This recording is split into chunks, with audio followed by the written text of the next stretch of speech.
పొద్దున్నే 3:30కి 2 లెసన్లుంటే లేచాను. దాంట్లో ఒకడేమో వచ్చి సావలా. లేచాక క్యాన్సిల్ అయితేనే ఒక టార్చర్ అంటే కొందరు మహానుభావులు చెప్పకుండా రారు, పెట్టరు. లేచి అలా పడుండాల్సిందే. సరే ఇంకొక లెసన్ చెప్పుకొని పనుకుందాం అంటే నిద్ర రాలా. గుడ్లగూబ లెక్క పొద్దున 9 దాకా అలానే పడున్నా.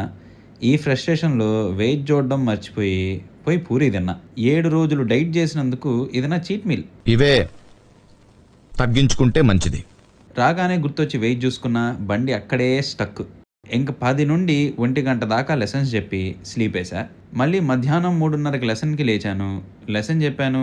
మళ్ళీ స్లీపేశాను. సాయంత్రం 6కి 4 గంటలు నిద్ర పూర్తి చేసుకొని లేచా. లంచ్‌కి వెజ్జీస్, లెమన్ రైస్ ఇంకా ఏవో పిండి వంటలు. ఉగాది అంట మర్చేపోయా అసలు. ఇది నమ్మ బతుకు బురదలో పంది బతుకుతుంది, నువ్వు బతుకుతున్నావు ఎందుకురా ఎదవన్నారు ఎదవ. లంచ్ అయ్యాక స్నానం చేసి రాత్రికి ఇంకొక లెసన్ ఉంటే అది కూడా ఫినిష్ చేశా. వెంటనే వర్కౌట్ స్నాక్స్ లేపేశా, డిన్నర్ చేసేసా, 4 లీటర్లు వాటర్ తాగేసి మళ్ళీ నిద్రతో యుద్ధానికి రెడీ అవుతున్నా. ఎలస్తా.